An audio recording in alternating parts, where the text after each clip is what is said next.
السلام علیکم ورحمۃ اللہ وبرکاتہ نحمدہ ونصلی علی رسولہ الکریم اما بعد فاعوذ باللہ من الشیطان الرجیم بسم اللہ الرحمن الرحیم رب اشرح لی صدری ویسر لی امری واحلل عقدۃ من لسانی یفقہوا قولی۔ سورہ الحشر کی آج ہم 21 سے لے کر 24 تک کی جو آیات ہیں ان کو دیکھیں گے اور سمجھیں گے، لیکن پہلے سنتے ہیں تلاوت۔ سورة الحشر.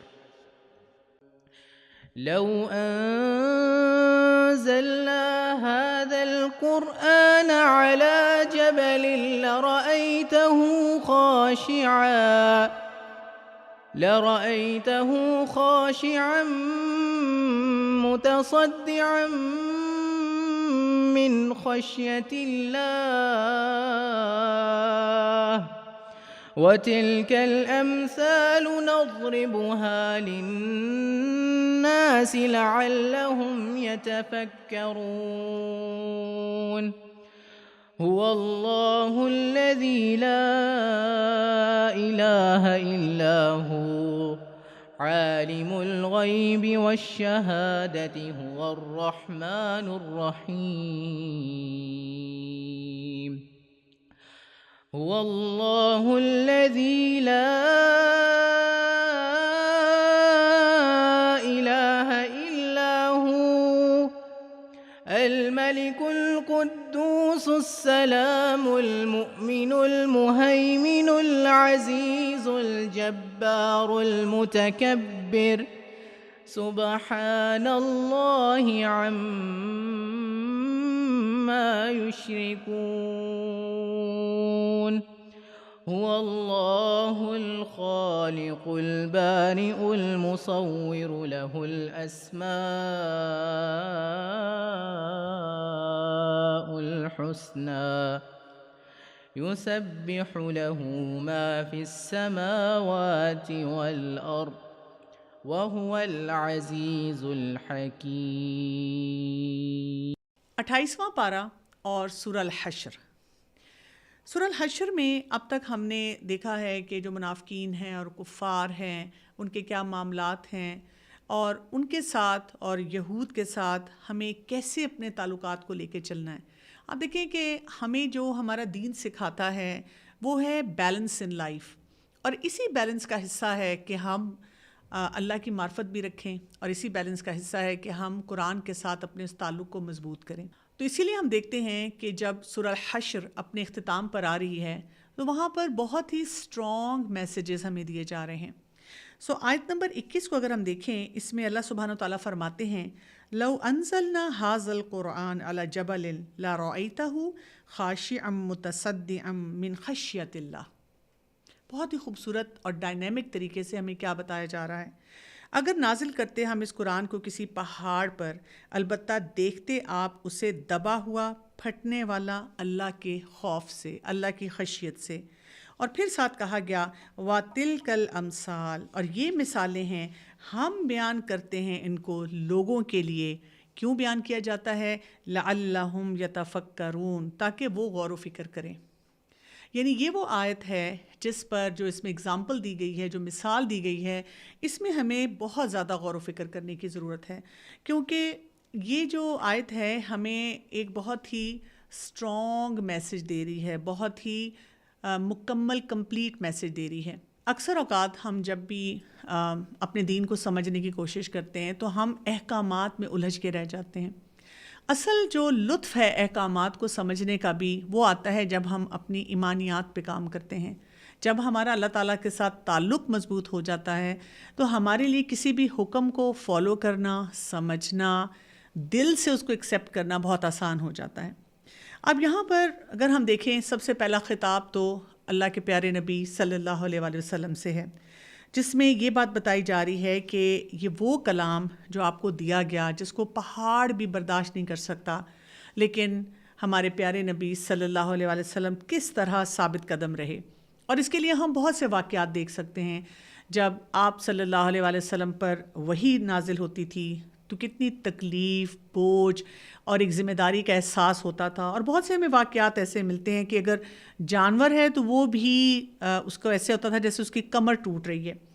اور آپ صلی اللہ علیہ وآلہ وسلم پہ کتنے احسانات ہیں ہمارے رب کے کہ بہت سے مواقع پہ جو بہت مشکل ہوتے تھے اس پہ کیا فیصلے کرنے چاہیے، ہمارے رب نے یہی قرآن پاک نازل فرما کر بہت سے معاملات میں آسانی فرمائی۔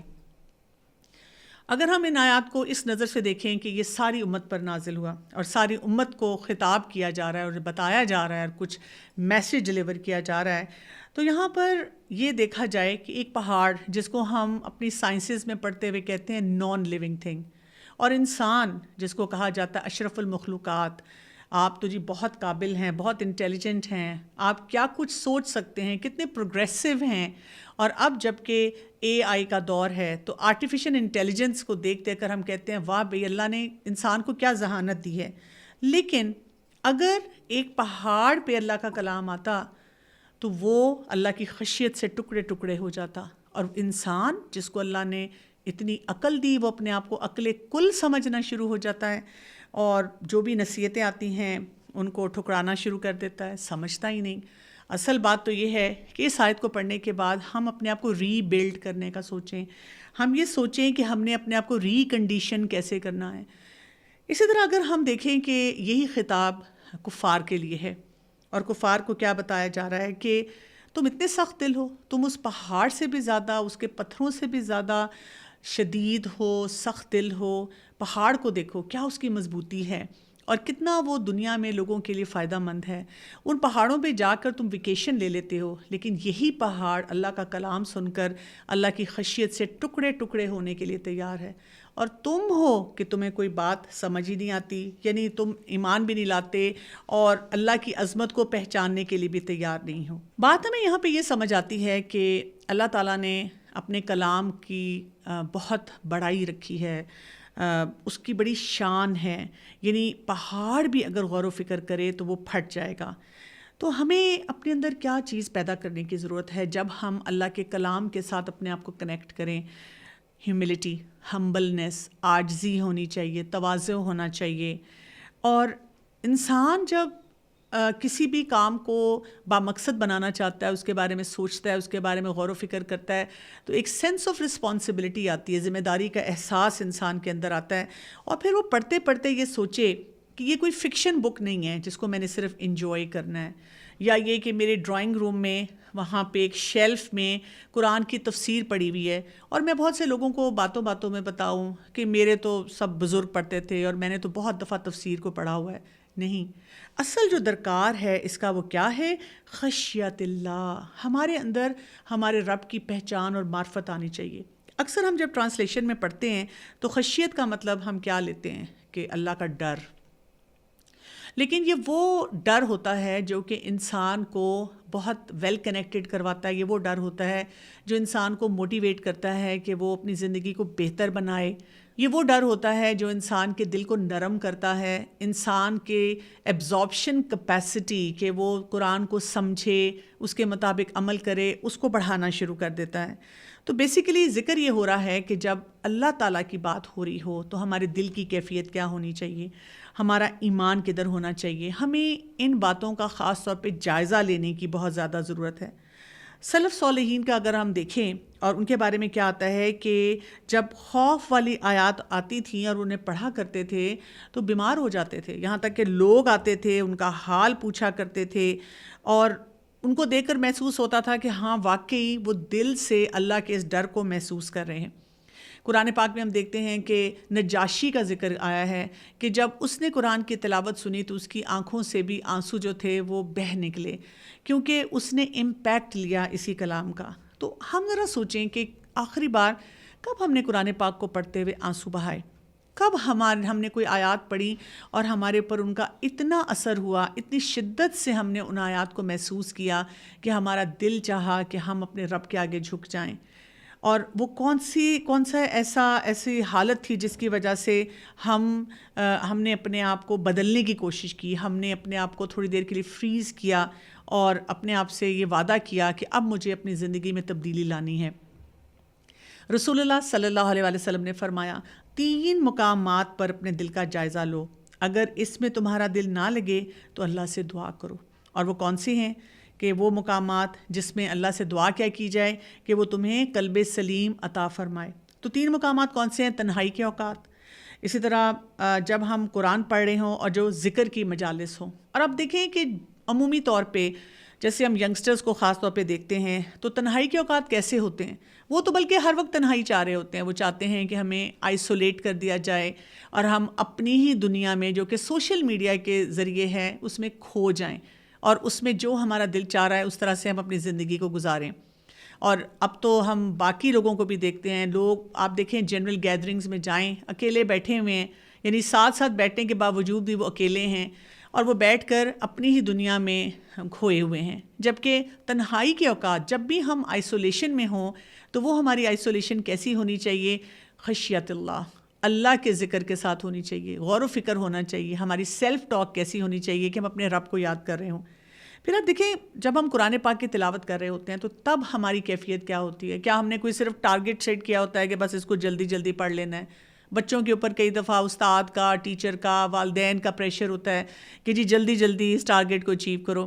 ہم خود بھی جب پڑھ رہے ہوتے ہیں کیونکہ ہم نے بس ایک اپنے لیے کوٹا سسٹم رکھا ہے کہ اتنی دیر قرآن کو پڑھنا ہے اور اتنا سا یاد کرنا ہے اور بس فارغ، اس کے بعد بیک ٹو یور لائف، کیونکہ اب میں نے کپڑے بنانے ہیں، میں نے آفس ورک کرنا ہے، میں نے پڑھائی کرنی ہے، I have to live up to my dreams. اس قسم کی باتیں جو ہم اپنی زندگی میں لے کے چل رہے ہوتے ہیں. اور پھر ہم اگر دیکھیں ذکر کی مجالس، یہ وہ ذکر نہیں ہے کہ ہم بیٹھ کر صرف اللہ اللہ کر رہے ہوں. یہ وہ ذکر ہے کہ اپنے رب کو یاد کرنا اور اس کے ساتھ کنیکٹ ہونا اور اپنی زندگی کو قرآن اور سنت کے مطابق جینے کا فیصلہ کرنا. ایسی مجالس میں ہمارا دل نہیں لگتا، ہم جانا نہیں چاہتے. اور اس کی وجہ بھی کیا ہوتی ہے؟ کیونکہ ہمیں یہ پتہ ہوتا ہے کہ then we will be going against the tide, یعنی جس رخ سب لوگ چل رہے ہیں، جو کچھ اپنی زندگی میں کر رہے ہیں، ہمیں کچھ نہ کچھ ان کے مخالف کرنا پڑے گا. ہمیں اپنی زندگی کو بدلنا پڑے گا، ہمیں اپنی فیشن سینس کو ڈیفرنٹ کرنا پڑے گا، اپنی زبان گفتگو کو فرق کرنا پڑے گا. ہمیں بہت سی جگہوں پر جو سوشل نارمز ہیں جس کے مطابق لوگ اپنی زندگی گزار رہے ہیں ہم ویسے نہیں گزار سکیں گے. تو یہی وہ مقامات ہیں جہاں پہ ہم نے اپنی اسیسمنٹ جو ہے وہ کرنی ہے. عمر رضی اللہ عنہ کا اگر ہم حال دیکھیں کہ جب بھی قرآن کی آیات پڑھی جاتی تھیں تو وہ جھک جایا کرتے تھے. اور قرآن کی جو عظمت ہے اس کا تقاضا بھی یہی ہے کہ ہم جب بھی قرآن کی تلاوت ہو رہی ہم سنیں. میں کئی دفعہ دیکھتی ہوں جیسے بازار سے آپ گزریں اور کچھ شاپ کیپرز کا میں نے یہ طریقہ دیکھا ہے جو کہ بہت اچھا طریقہ ہے. وہ صبح کو جب اپنی دکان کھولتے ہیں تو وہاں پہ قرآن مجید کی تلاوت لگا دیتے ہیں کیونکہ دن کا آغاز وہ اللہ کے بابرکت نام سے کرنا چاہتے ہیں. لیکن کئی دفعہ کیا ہوتا ہے کہ وہ آپس میں بھی باتیں کر رہے ہوتے ہیں، یعنی کہ تلاوت پہ توجہ نہیں ہوتی، تلاوت کو صرف برکت کے لیے لگایا جاتا ہے. یا اگر کوئی کسٹمر آ جائے تو تب بھی یہی کچھ ماحول جو ہے کریٹ ہوا ہوتا ہے. ایون اور مجالس میں بھی ہم جائیں تو قرآن پاک کی تلاوت جب لگی ہوئی ہو یا کوئی تلاوت کر رہا ہو اس پہ کسی کی توجہ نہیں ہوتی. اور ہم دیکھتے ہیں کہ بار بار قرآن پاک میں ہمیں یہی دعوت دی جاتی ہے کہ ہم قرآن کو سنیں اور اس میں دلچسپی لیں اور اپنی زندگی کو بہتر بنانے کی کوشش کریں. تو حامل قرآن جو ہوتے ہیں اصل بات ہمیں یہ بتائی جا رہی ہے کہ ان کی زندگی ویسی نہیں ہوتی جیسی ہم ارد گرد اپنے دیکھتے ہیں کہ وہ تھوڑی دیر کے لیے قرآن پاک کو پڑھتے ہوئے ملحوظ ہوتے ہیں لیکن ان کے اندر کوئی واضح تبدیلی نہیں آتی. اور اس تبدیلی کے لیے جو ہمیں ٹارگٹ دیا گیا ہے وہ کیا ہے؟ اللہ کی خشیت. اور اسی لیے جب کہا گیا لعلہم یتفکرون، ہمیں غور و فکر کرنا ہوگا کہ میری زندگی میں میرے رب کا مقام کیا ہے اور اس خشیت کے بارے میں میں کتنا غور و فکر کر سکتی ہوں یا کر رہی ہوں. اور اگر ہم دیکھیں اس کے بعد جو آیات آ رہی ہیں ان میں خاص طور پہ اس خشیت کو بلڈ کرنے کی ٹپس دی جا رہی ہیں کہ یہ خشیت کیسے آتی ہے. جیسے میں نے کہا کہ اللہ تعالیٰ کو جاننا بہت ضروری ہے. اور قرآن پاک میں ہم دیکھیں گے کہ ایک بہت بڑا حصہ جو آتا ہے وہ ایمانیات سے متعلق ہے. جن آیات کو ہم بس پڑھتے ہیں ایک نظر ہم کہتے ہیں ہاں ٹھیک ہے، اس میں تو بس اللہ تعالیٰ کے چند نام آ رہے ہیں، اللہ تعالیٰ کی چند خصوصیات آ رہی ہیں، لیکن چلو آگے دیکھتے ہیں کہ فلاں احکامات جو ہیں وہ آئے کیوں ہیں، اور پھر ہم انہی کے بارے میں بحث مباحثے میں چلے جاتے ہیں. تو آج کا ٹارگٹ یہ ہے کہ ہم نے اللہ تعالیٰ کی خشیت کے بارے میں سوچنا بھی ہے، غور و فکر بھی کرنا ہے، اس پہ بات چیت بھی کرنی ہے. آیت نمبر 22 میں آ رہا ہے هو اللہ الذی لا الہ الا ہو، وہ اللہ وہی ہے جو نہیں کوئی الہ برحق مگر وہی. تو یہاں پر کیا بتایا جا رہا ہے کہ اللہ تعالیٰ کو پہچاننا ہے. تو یہاں پر کیا بات ہو رہی ہے؟ اللہ، یعنی یہ جو لفظ ہے یہ اللہ تعالیٰ کا ذاتی نام ہے، اور یہ وہ نام ہے جس میں اللہ تعالیٰ کی تمام صفات کو سمجھے جمع کر دیا گیا ہے. یعنی جو بھی آپ اللہ تعالیٰ کا نام پڑھیں گے اور پھر اس کے مقابلے میں از ایکول ٹو اللہ لکھ لیں تو ہم کہتے ہیں کہ اللہ تعالیٰ میں یہ تمام کوالٹیز، تمام صفات جو ہے موجود ہیں.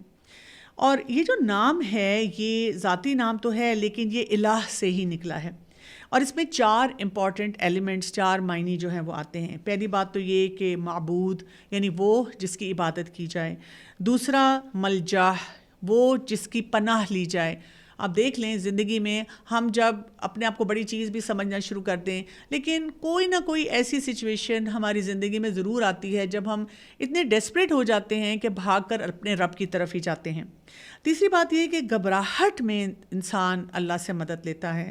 اور چوتھی بات محبوب، یعنی وہ اپنے رب کو سب سے زیادہ، وہ جو ریلیشن شپ ہے وہ ایسا ہوتا ہے جس کا کوئی میچ نہیں ہوتا. تو بیسیکلی اگر ہم یہ دیکھیں کہ یہ وہ ذات ہے جس کی عبادت محبت ہو، جس میں دل ہمارا اس طرف مائل ہو، ہمارے اندر انکساری ہو، خوف ہو، طمع ہو، امید ہو، ہم اللہ تعالیٰ سے بات چیت کر رہے ہوں، ہم اپنے رب کے ہر حکم پہ اس کی اطاعت کرنے کے لیے تیار ہوں، ہماری جو ضروریات ہیں، مشکلات ہیں، زندگی کے غم ہیں، دکھ، پریشانی، وہ ہم کسی تھرڈ پرسن سے بات کرنے کے بجائے یا سوشل میڈیا پہ لے جانے کے بجائے ہم اپنے رب سے اس سلسلے میں مدد مانگیں. اور انسان جتنا زیادہ یہ کام کرتا چلا جاتا ہے، جتنا زیادہ اس نام پہ اپنے رب کے غور کرتا چلا جاتا ہے اور اس نام کو اپنی زندگی میں شامل کرتا چلا جاتا ہے، تو آپ دیکھیں کہ انسان کی کیفیت بدلنا شروع ہو جاتی ہے. قرآن پاک میں تقریباً 2500 پلس ٹائمز اللہ تعالیٰ کا نام، اللہ تعالیٰ کا ذاتی نام جو ہے وہ آیا ہے. اس کو اسم اعظم بھی کہا گیا ہے، اور اسم اعظم کی بیسیکلی ڈیفینیشن ہوتی ہے وہ نام جس کو پڑھا جائے تو اس سے دعا قبول ہوتی ہے. جیسے کچھ اور روایات سے ہمیں پتہ چلتا ہے کہ یا حی یا قیوم جو ہے وہ بھی اسم اعظم ہے. لیکن اللہ کے نام سے پکارنا اپنے رب کو، اس سے دعا کرنا، ہم دیکھتے ہیں کہ ہماری جتنی دعائیں ہمیں نظر آ رہی ہوتی ہیں، قرآنی دعائیں، مسنون دعائیں، میجورٹی میں ہم اپنے رب کو اسی طرح سے بلا رہے ہوتے ہیں. اللہم، آپ دیکھیں ہم جب اللہ اکبر کہہ رہے ہیں، سیڑھیاں چڑھ رہے ہیں، چھینک مار رہے ہیں تو الحمدللہ کہہ رہے ہیں، کبھی کسی چیز کو دیکھ رہے ہیں سبحان اللہ کہہ رہے ہیں.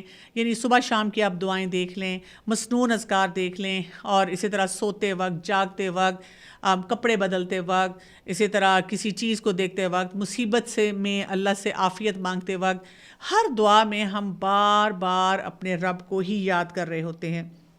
اور اسی لیے ہم دیکھتے ہیں کہ اللہ تعالیٰ کا یہ نام جو ہے، اس سے اس کو پکارنا قیامت کے دن انسان کے لیے بہت زیادہ خیر و برکت لے کر آئے گا. اور ایسی مجالس جس میں اللہ کا نام نہیں لیا جاتا، وہ قیامت کے دن ان لوگوں کے لیے باعث حسرت ہوں گی.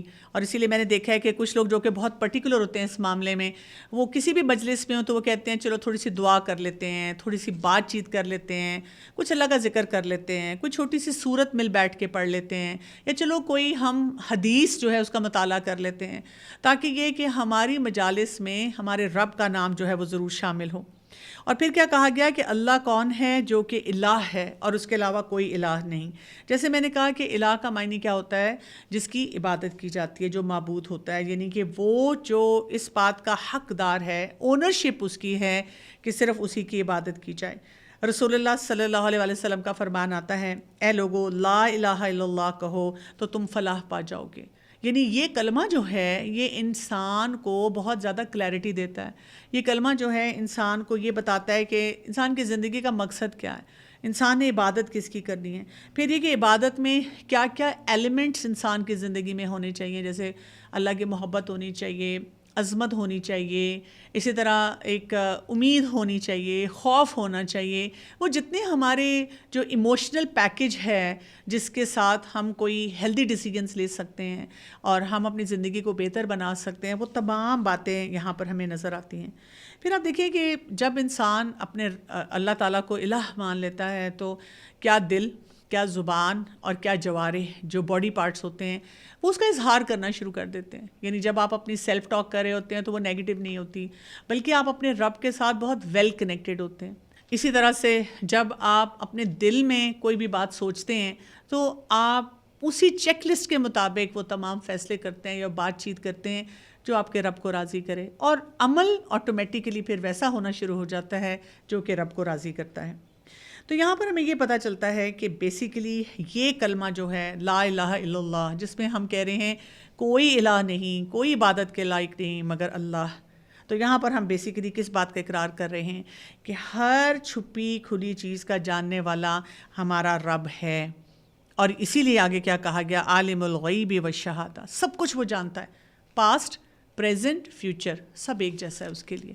اسی طرح سے اگر ہم دیکھیں کہ جو تاریخ میں بہت سے واقعات گزرے ہیں وہ بھی ایسا ہی ہے، ہمارے رب کو سب کچھ پتہ ہے۔ اب دیکھیں ہماری زندگی میں کچھ واقعات ایسے ہوتے ہیں جس میں ہم کہتے ہیں اللہ ہی بہتر جانتا ہے کسی حقیقت کیا ہے، لیکن ہمارے رب کے لیے وہ سسٹم بھی ٹرانسپیرنٹ ہے۔ کسی نے چوری کی، کسی نے جھوٹ بولا، کسی نے سچ بولا، کوئی اپنا سچ واضح کر پایا، بتا پایا کہ میں نے اس وجہ سے یہ کیا یا ایسے میں کر رہا تھا، کوئی نہیں بتا پایا، لیکن ہمارے رب کو سب کچھ پتہ چل جاتا ہے۔ ہم نے ڈیلیٹ کیا یا ہم نے اپنے پاس وہ ڈیٹا سیو کر کے رکھا، وہ بھی ہمارے رب کے پاس سب کچھ رجسٹر ہو جاتا ہے۔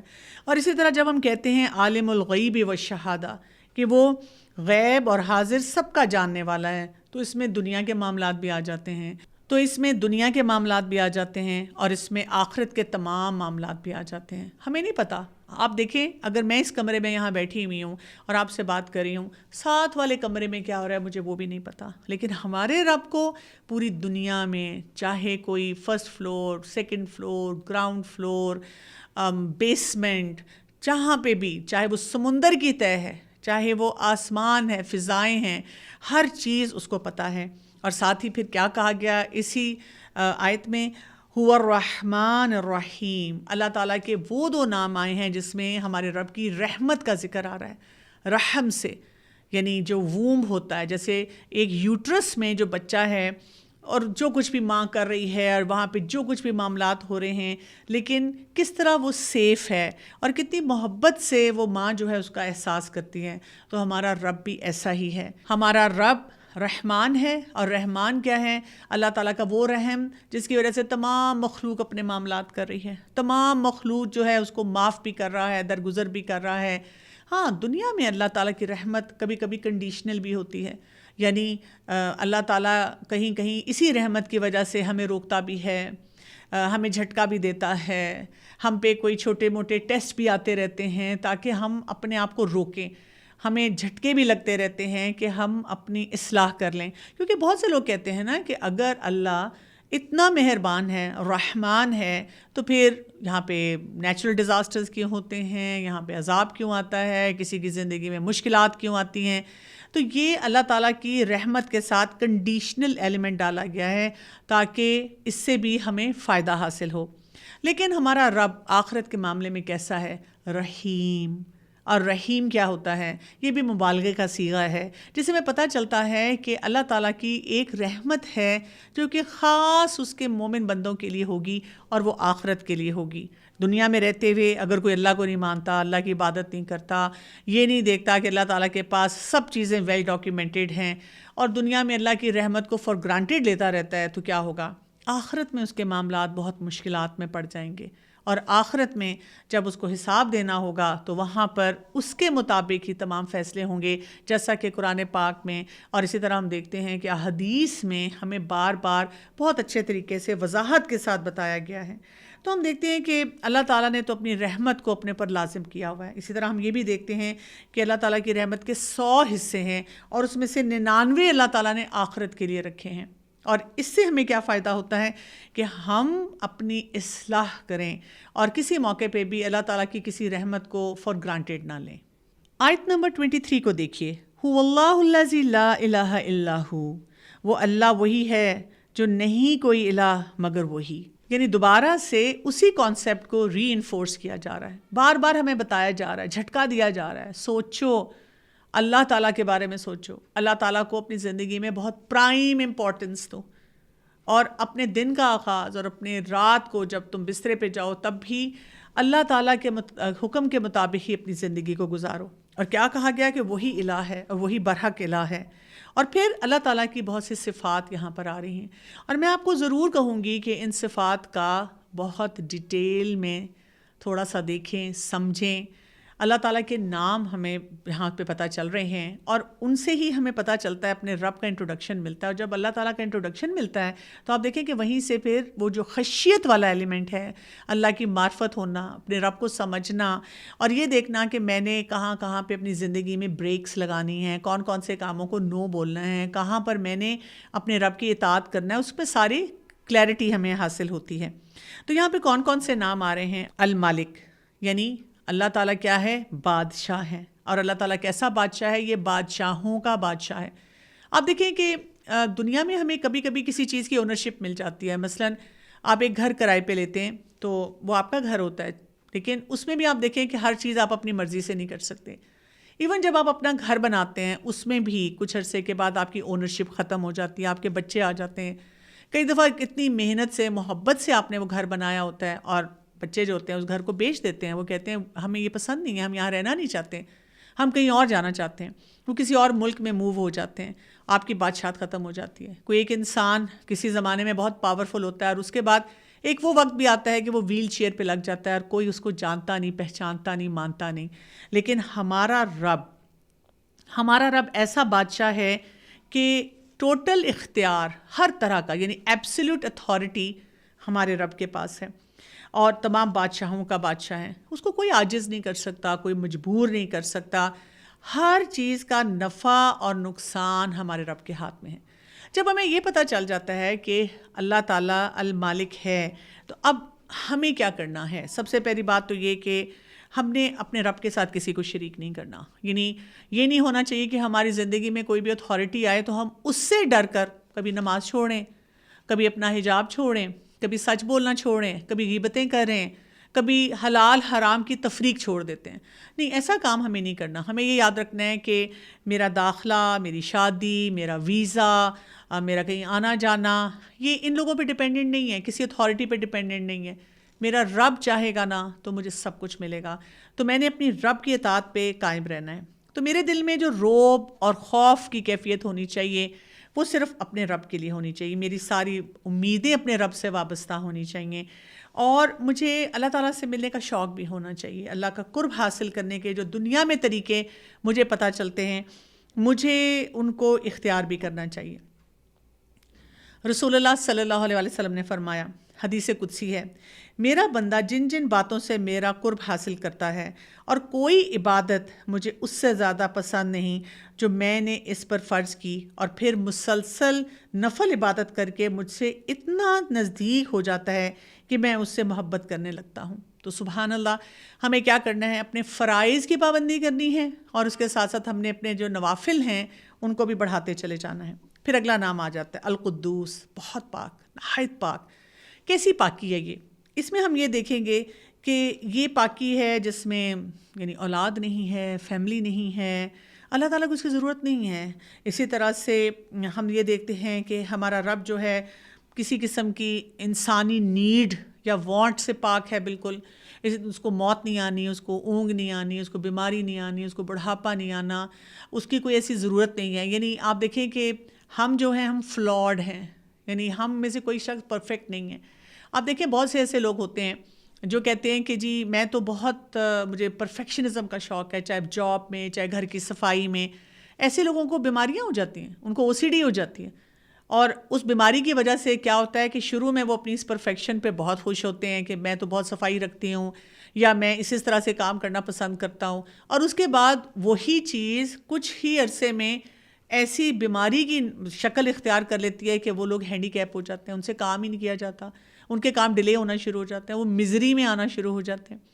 ماں باپ کو دیکھ لیں، اگر کوئی بہت زیادہ پرفیکشن کی طرف جاتا ہے اور کہتا ہے بیٹا تم نے اتنا سکور کرنا ہے، جو لوگ جینیس ہوتے ہیں وہ بھی ایول جینیس بن جاتے ہیں. ان کو بہت سے ہم ایسے لوگوں کو دیکھتے ہیں جن کو ہم کہتے ہیں کہ جی بہت لائق ہیں، انہوں نے بہت اپنے اس انرجی کو، انٹلیکٹ کو استعمال کیا، تو کئی دفعہ ان کے اندر بائی پولیرٹی آنا شروع ہو جاتی ہے، یعنی ان کو موڈ اور مزاج کے مسئلے شروع ہو جاتے ہیں.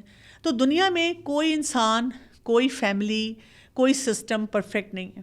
پرفیکٹ سے پرفیکٹ انسان اور سسٹم میں بھی کوئی نہ کوئی مسئلہ موجود ہوتا ہے. ایک ہمارے رب کی ذات ہے جو کہ اتنی پاک ہے. اسی پاکی کی وجہ سے اب ہم کیا فیل کریں یا ہمیں کیا کام کرنے کی ضرورت ہے؟ ہمیں اپنے رب کی تسبیحات پڑھنی چاہیے. یعنی صبح اور شام کی تسبیحات ہونی چاہیے، سونے سے پہلے ہونی چاہیے۔ اسی طرح جب جب موقع ملے، بہت سے لوگوں کو میں دیکھتی ہوں جن کو سیلف ڈاؤٹ رہتا ہے، یا وہ کہتے ہیں کہ میرے دماغ میں ایسی ایسی آوازیں گونجتی رہتی ہیں، ایسے ایسے سوالات اٹھتے رہتے ہیں جس کی وجہ سے مجھے مینٹل ہیلتھ کا چیلنج جو ہے بڑھ گیا ہے۔ تو اب دیکھیں اللہ تعالیٰ کا یہ نام ہمیں دعوت دیتا ہے کہ ہم ہر وقت اپنے رب کی تسبیحات پڑھا کریں، اور جہاں جہاں موقع ملے ہم ان تسبیحات کے ذریعے اپنا تعلق اپنے رب کے ساتھ بہت زیادہ مضبوط کرنا شروع کرتے ہیں۔ اور اب دیکھیں کہ جتنا زیادہ آپ مسنون اذکار پڑھیں گے تو آپ کو یہی نظر آئے گا کہ ہم اس کے ذریعے اپنے رب کی معرفت کو ہی بڑھا رہے ہوتے ہیں۔ مجھے ہمیشہ سے جو چیز بہت فیسینیٹ کرتی ہے ڈپریشن کے لیے، اور جب انسان بہت پریشان ہوتا ہے، جو دعا آتی ہے اللہ اللہ ربی لا اشرک بہ شیئا، کہ اس میں ہم کیا پڑھ رہے ہیں؟ ہم صرف اپنے رب کا نام لے رہے ہیں اور ہم ساتھ شرک کی نفی کر رہے ہیں۔ اور بہت ہی حیرت انگیز بات ہے کہ جب آپ اس تسبیح کو پڑھنا شروع کرتے ہیں، ایسے لگتا ہے جیسے آپ کے دل کے اوپر جو بوجھ ہے، وہ جو کیفیت ہے، وہ ختم ہونا شروع ہو جاتی ہے۔ تو ہمیں اپنی زندگی میں یہ بیلنس لانا پڑے گا۔ آج کل مینٹل ہیلتھ کے جو چیلنجز بڑھتے چلے جا رہے ہیں، اس میں بہت بڑی وجہ یہ ہے کہ ہم نے اپنے رب کی جو معرفت حاصل کرنی تھی، وہ جو خشیت بڑھانی تھی، ہم اس سے دور ہوتے چلے جا رہے ہیں۔ اس کے بعد اللہ تعالیٰ کا نام آتا ہے السلام، سلامتی والا۔ یعنی یہ جو نام ہے، اس میں ہمیں کیا پتہ چلتا ہے کہ جتنا بھی امن مل رہا ہے، جتنی بھی ہماری زندگی میں سکون آ رہے ہیں، یہ سب کچھ اس وجہ سے ہے کہ ہمارا رب اس نے جو دین دیا ہے، جو احکامات دیے ہیں، وہ سلامتی والے ہیں، وہ زندگی میں بیلنس لانے والے ہیں۔ جنت میں بھی آپ دیکھیں دارالسلام ہے۔ اسی طرح سے دنیا میں رہتے ہوئے ہم ایک دوسرے کو جو سلامتی کا تحفہ دیتے ہیں، وہ بھی بہت خوبصورت ہے کہ جب ہم ملتے ہیں اور ایک دوسرے کو جس طرح گریٹ کرتے ہیں۔ اور اس نام سے بھی ہمیں کیا پتہ چلتا ہے؟ یہی پتہ چلتا ہے کہ ہم نے بھی سلامتی والا بننا ہے، اپنی زبان سے، اپنے ہاتھ سے، اپنے مال سے، اپنی ڈیلنگ سے کسی انسان کو بھی نقصان نہیں پہنچانا، کسی جاندار اور بے جان چیز کے لیے ہم نے مشکل نہیں پیدا کرنی۔ آپ دیکھیں اس میں جتنے انوائرمنٹ کے چیلنجز ہیں وہ بھی ہمارے سب کور ہو جاتے ہیں۔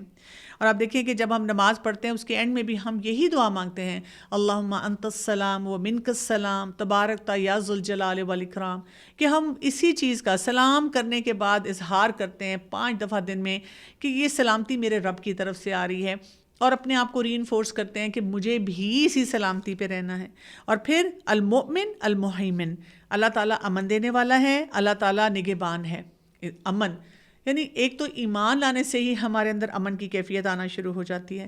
پھر اس کے بعد آپ دیکھیں کہ جیسے جیسے ہم اپنے اس ایمان کے اوپر کام کرنا شروع کرتے ہیں تو کیا ہوتا ہے، ہر طرح کا خوف ہماری زندگی سے چلا جاتا ہے، جو پیئر پریشر اور باقی مشکلات ہیں وہ ختم ہونی شروع ہو جاتی ہیں۔ تو ہم بھی کیا کریں، ہم بھی اس اسلام کو پریکٹس کریں اور اس اسلام کی نمائندگی کریں جو کہ امن لانے والا ہے۔ ہم لوگوں کو بھی یہ سکھائیں کہ جو بھی اللہ تعالیٰ کے احکامات ہیں ان میں اتنا بیلنس ہے کہ آٹومیٹکلی آپ امن کی طرف موو کرتے ہیں۔ اور المحیمن جس میں وہ ہمارا محافظ ہے، نگران ہے، تو ہم نے کیا یاد رکھنا ہے یہاں سے کہ ہمارا رب، اس نے جو سسٹم بنایا ہے وہ کیسا ہے۔ ہمیں بہت زیادہ الرٹ ہونے کی ضرورت ہے، ہم کیا معاملات کر رہے ہیں، کس طرح سے اپنی زندگی گزار رہے ہیں۔ یہ نہ ہو کہ ہم دوسروں میں تو نکتہ چینی کریں اور ان کے بارے میں بات چیت کریں، لیکن اپنا حساب کتاب نہ کریں، اپنا محاسبہ نہ کریں۔ اور اسی طرح اللہ تعالیٰ کیونکہ نگرانی کر رہا ہے تو اللہ تعالیٰ ہمیں پروٹیکشن بھی دیتا ہے، حفاظت بھی دیتا ہے ہر طرح کی۔ اور پھر کہا گیا العزیز، الجبار، المتکبر، یہ بھی بہت ہی خوبصورت اللہ تعالیٰ کے نام ہیں۔ اللہ تعالیٰ غالب ہے، ہر ایک پہ غالب ہے، تمام عزت اللہ تعالیٰ کی ہے۔ اور اسی نام سے ہمیں کیا پتہ چلتا ہے کہ ہمیں اپنے رب کو عزت دینی چاہیے، ہمیں اپنے رب کے مقام کو پہچاننا چاہیے، اور اسی طرح سے ہمیں خود اپنے آپ کو بڑا سمجھنے سے بچنا چاہیے۔ اور ارد گرد وہ رشتے جن میں ہمارے رب نے ہمیں سکھایا ہے اور سنت کے طریقے سے سکھایا ہے کہ ان کو عزت دینی چاہیے، تو ہمیں بھی عزت کا وہ کرائٹیرین اپنی زندگی میں رکھنا چاہیے جو ہمارا رب دیتا ہے۔ یہ نہیں ہے کہ کوئی پیسہ، مال و دولت یا اور ایسی چیزیں ہیں ان کی وجہ سے ہم کسی کی عزت کریں۔ اور الجبار، جبر کرنے والا، یعنی ہمارے رب نے ایک سسٹم ایسا ہمیں دے دیا ہے جو اس نے اس کو بڑا ویل پلیسڈ رکھا ہے۔ جیسے دنیا میں ہم کسی کے بارے میں کہتے ہیں کوئی ڈسپلن کے معاملے میں بہت زیادہ محتاط ہے، تو اس نام سے بھی ہمیں کیا پتہ چلتا ہے کہ ہمارے رب نے جو اختیار جس کو دیا ہے وہ اسی کی طرح کام کرے گا تو یہ سسٹم صحیح طرح سے چلے گا۔ اور پھر المتکبر، یعنی اتنی صفات کے ساتھ ہمیں پتہ چل رہا ہے کہ اصل سٹیٹس کس کا ہے، ہمارے رب کا۔ اور ہم سب کیا ہیں، ہمیں تکبر کرنا، ہمیں اپنے آپ کو بڑا سمجھنا سوٹ ہی نہیں کرتا. اور اسی آیت کے اینڈ میں کہا گیا سبحان اللہ عما یشرکون، پاک ہے اللہ اس سے جو وہ شریک ٹھہراتے ہیں. یعنی آپ جیسے جیسے ان ناموں کا احاطہ کریں گے تو آپ کے ذہن میں ٹھک سے بات بیٹھے گی، ایبسلیوٹلی میں کسی اور کی بات نہیں سن سکتی، مجھے تو اپنے رب کی بات پہ ہی رہنا ہے. بات یہاں پہ ختم نہیں ہوتی. آیت نمبر 24 جہاں پہ سورت کا اختتام ہو رہا ہے، اس میں پھر 3 نام آگے ہیں. وہ اللہ جو پیدا کرنے والا ہے، جو وجود میں لانے والا ہے اور صورت بنانے والا ہے. 3 باتیں کہی گئی یہاں پہ، الخالق، الباری، المصور. تو خالق کیا ہے؟ جس نے ہمیں پیدا کیا، بنایا. تو ہم مخلوق ہوتے ہوئے کبھی بھی یہ نہ کہیں میرے بال ایسے کیوں، میری شکل ایسی کیوں، میری آنکھیں ایسی کیوں، میرے بال سٹریٹ کیوں، میرے بال کرلی کیوں، یا کسی بھی شکل کا مذاق اڑانا یا اس تخلیق کو بدلنے کی کوشش کرنا. اور الباری، اللہ تعالیٰ کیا ہے؟ انیشیٹر ہے. یعنی جب را مٹیریل بھی پریزنٹ نہیں تھا تو اللہ تعالیٰ نے وہ را مٹیریل بھی ویسا بنایا جو اس کام کے لیے، اس چیز کے لیے جو بھی اللہ نے تخلیق کی بالکل درست تھا، اس کو ویسا ہی ہونا چاہیے تھا. تھوڑی دیر کے لیے سوچیں، ہماری شریانوں میں اگر مسلز دوڑ رہے ہوتے یا بون میرو ہوتا، اور ہمارے بون میرو میں اس طرح سے خون پڑا ہوا ہوتا جیسا کہ ہماری شریانوں میں ہے، یا یہ کہ کسی اور قسم کا مٹیریل ہوتا، لوہے کی طرح کا کوئی مٹیریل ہوتا. یعنی ہر جگہ پہ جو بھی مٹیریل استعمال کیا گیا ہے وہ بھی بہترین ہے. اور پھر المصور، جو صورتیں اس نے بنائیں وہ بھی بہترین بنائیں. تو ہم کون ہوتے ہیں کسی کی صورت کا مذاق اڑانے والے یا کسی کے بارے میں کچھ کہنے والے؟ لہ الاسماء الحسنی، اسی کے ہیں اچھے اچھے نام. تو آج آپ وعدہ کریں اور اپنی ایک چیک لسٹ میں لکھ لیں کہ میں نے ضرور، اگر روز نہیں تو ہر ہفتے ایک نام کا احاطہ کرنا ہے، ایک نام کو اچھی طرح سے پڑھنا ہے اور اپنی زندگی میں اس کو شامل کرنا ہے. اور پھر کیا کہا گیا؟ تسبیح کرتی ہے اس کے لیے ہر وہ چیز جو آسمانوں میں اور زمین میں ہے. یعنی اللہ تعالیٰ کے آگے وہ پہاڑ کیوں گر رہا ہے، وہ تمام مخلوق اتنی اور وہ تمام مخلوق اتنی یونیفارمٹی سے، اتنے بیلنس کے ساتھ، اتنے سکون کے ساتھ، کیسے یہ سارا اعتدال کے ساتھ یہ سارے کام کر رہی ہے؟ اس لیے کہ وہ اپنے رب کی معرفت رکھتی ہے. وَهُوَ الْعَزِيزُ الْحَكِيمُ. اور اس صورت کا جو اختتام ہو رہا ہے اللہ تعالیٰ کے ان ناموں پہ ہو رہا ہے کہ اللہ تعالیٰ زبردست ہے اور اللہ تعالیٰ حکمت والا ہے. جو کچھ بھی اللہ تعالیٰ نے ہمیں بتا دیا وہ اللہ تعالیٰ ہم سے بہتر جانتا ہے اور اس کی حکمتیں پوشیدہ ہیں. ہمارا کام کیا ہے؟ ہمارا کام صرف یہ ہے کہ ہم قرآن کے ساتھ اپنے کنیکشن کو بڑھائیں، اللہ کی خشیت کے اوپر کام کریں، اور اس خشیت کے ساتھ ساتھ ہم اپنے رب کی معرفت کو بڑھائیں. اور آپ دیکھیں گے اکثر اوقات ہماری جو صورتیں ہوتی ہیں نا، جب ہم انہیں پڑھتے ہیں آیت کے اوپر ہم پورا غور کرتے ہیں، لیکن آیت کے اینڈ میں، اختتام پہ جب اللہ تعالیٰ کے کوئی نام آتے ہیں، ہم ان کو اس آیت یا جو ہم حکم پڑھ رہے ہیں اس سے ریلیٹ نہیں کرتے. تھوڑا سا کوشش کریں کہ جو بھی آپ آیت پڑھیں تو دیکھیں کہ یہاں پہ یہ نام کیوں آئے ہیں اور ان ناموں کی کیا اس کے ساتھ ایک ایسوسیشن ہے. اور جب آپ سمجھیں گے تو پھر کیا ہوگا؟ آپ کا دل بھی پگھلے گا اور آپ کا دل جو ہے وہ اللہ کے اطاعت کے لیے جھکنا شروع ہو جائے گا. السلام علیکم ورحمۃ اللہ وبرکاتہ.